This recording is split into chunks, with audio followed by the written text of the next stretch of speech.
जब पूरी पृथ्वी डूबने वाली थी, जब हर जीवन संकट में था, तभी एक छोटी सी मछली ने राजा से कहा, मुझे बचा लो और मैं तुम्हें पूरी सृष्टि बचा दूंगी। ये कोई साधारण मछली नहीं थी, ये था खुद भगवान का अवतार, मत्स्य अवतार। बहुत पुरानी बात है, जब सत्य युग चल रहा था, धरती पर धर्म था, परंतु एक महान परिवर्तन आने वाला था।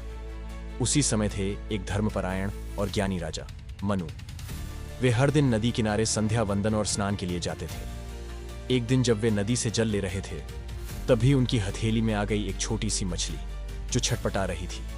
मछली ने करुणा से कहा, हे राजा, मुझे वापस नदी में मत डालिए, मैं बहुत छोटी हूं, बड़ी मछलियां मुझे खा जाएंगी, मेरी रक्षा कीजिए, मैं आपके उपकार का प्रतिफल अवश्य दूंगी। राजा मनु का दिल पसीज गया।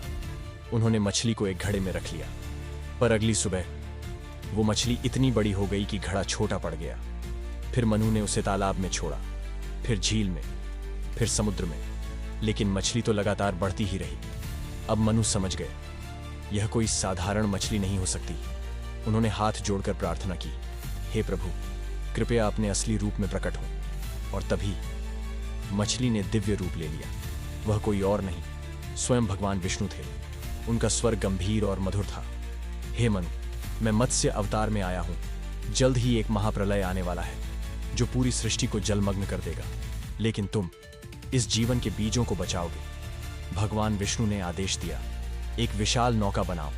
जब प्रलय आए, उसमें सप्तर्षियों, हर जीव की एक एक जोड़ी और पौधों के सभी बीजों को लेकर बैठना।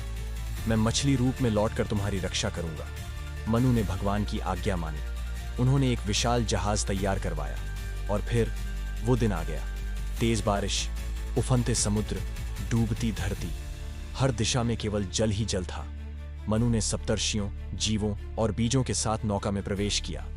तभी समुद्र से प्रकट हुई एक विशाल दिव्य मछली, जिसके शरीर पर सोने की चमक थी और सिर पर एक सींग। मनु ने वासुकी नाग की रस्सी से नौका को उस सींग से बांध दिया।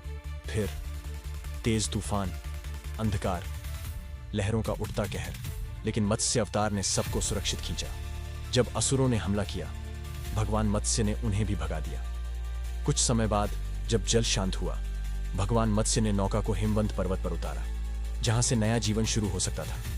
विदा लेते समय विष्णु बोले, यह प्रलय एक युग का अंत था, अब एक नया युग शुरू होगा और तुम, हे मनु, उसके पहले मानव बनोगे।